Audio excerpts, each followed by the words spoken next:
আগামী 12ই ফেব্রুয়ারি বিজেপির বড় পরিকল্পনা রয়েছে ভোটার তালিকা প্রকাশ নিয়ে। বিরাট সিদ্ধান্ত নিয়েছে শুভেন্দু অধিকারী। গতকাল সাংবাদিকদের সামনে আরও কী জানিয়েছে সব বিস্তারিত জানতে আপনারা দেখছেন top Barasat news YouTube channel. 12ই ফেব্রুয়ারি বড় পরিকল্পনা বঙ্গ বিজেপির।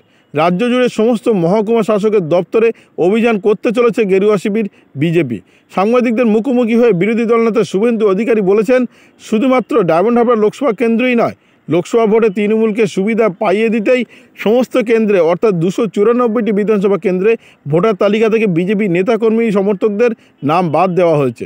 যে সমস্ত নাগরিকদের মৃত্যু হয়েছে তাদের নামও ভোটার তালিকায় রেখে দেওয়া হয়েছে। এক একটি বিধানসভা কেন্দ্র থেকে 5,000 নাগরিকদের এমন নাম ভোটার তালিকায় থাকা ও অনেক বিজেপি কর্মী ও সমর্থকদের নাম বাদ দেওয়া হয়েছে বলেই তথ্য তুলে ধরেছেন শুভেন্দু অধিকারী। আগামী 12ই ফেব্রুয়ারি রাজ্যের সমস্ত মহকুমা শাসকের দপ্তরে ডেপুটেশন দিতে চলেছে বিরোধী দলনেতা শুভেন্দু অধিকারী সহ সব জায়গায়। এই একই দিনে কলকাতা নির্বাচন কমিশনের সিইও দপ্তরে তিনি নিজেও নথিসহ হাজির হবেন বলে মন্তব্য করেছেন শুভেন্দু অধিকারী। শুক্রবার নির্বাচন কমিশনের দ্বারস্থ হয়ে ডায়মন্ড হারবার লোকসভা কেন্দ্র থেকে বিজেপি নেতাকর্মী সমর্থকদের ভোটার তালিকা থেকে নাম বাদ দেওয়ার অভিযোগ করেন নন্দীগ্রামের বিধায়ক শুভেন্দু অধিকারী।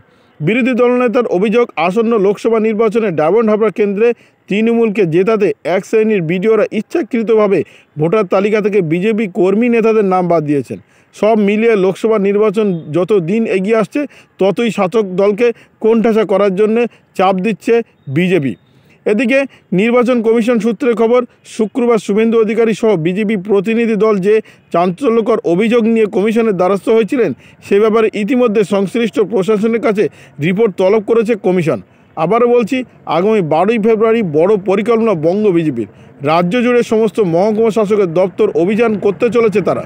গতকাল বিরোধী দলনেতা সাংবাদিকদের মুখোমুখি হয়ে তিনি বলেছেন, শুধুমাত্র ডায়মন্ড হারবার লোকসভা কেন্দ্রই নয়, লোকসভা ভোটে তৃণমূলকে সুবিধা করে দিতেই রাজ্যের 294টি বিধানসভা কেন্দ্রে ভোটার তালিকা থেকে বিজেপি নেতাকর্মী সমর্থকদের নাম বাদ দেওয়া হয়েছে।